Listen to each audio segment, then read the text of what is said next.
Happy Friday, Redeemer. It's June 24th. I'm Pastor Miller. You know as well as I do that commitment is not always as easy as it's portrayed to be. Everybody knows the marriage rate and the divorce rate and the lack of commitment that comes there.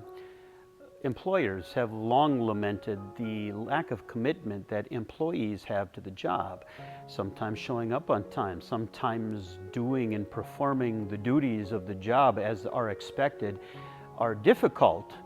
And a lot of times people just end up hopping jobs thinking that the grass is greener on the other side of the fence. Does commitment also rear its ugly head in Christianity or the practice of Christianity? You bet it does. And that's something that Jesus is going to address in a lot of the readings that we're going to have as part of our worship service this weekend. A lot of people say that they're Christian, but they sure have a funny way of showing it. A lot of people pay Jesus lip service. I love you, I love you, I love you. But they're not very committed. They don't worship God. They don't practice the things that God talks about them in the Bible.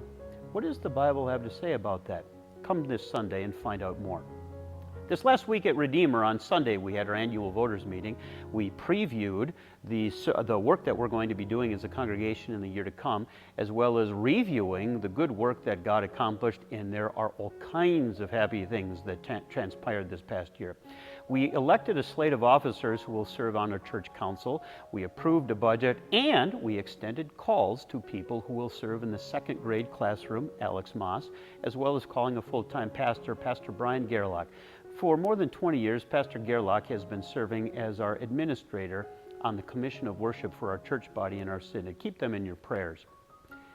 As we struggle with our lack of commitment, it's clear that we've got blood on our hands or guilt on our hands. Who will save us from this body of death? Thanks be to God who gave us Jesus Christ. It was His unyielding commitment to you and to me, His death on Calvary and His glorious resurrection on Easter that overcomes and washes away all of our lack of commitment and credits us with His perfect commitment to us in Christ. Praise be to God in Jesus Christ. I look forward to worshiping with you and celebrating God's perfect commitment in Christ this weekend, all that and free coffee this weekend at Redeemer. I'm Pastor Miller, and that's your Ministry Minute.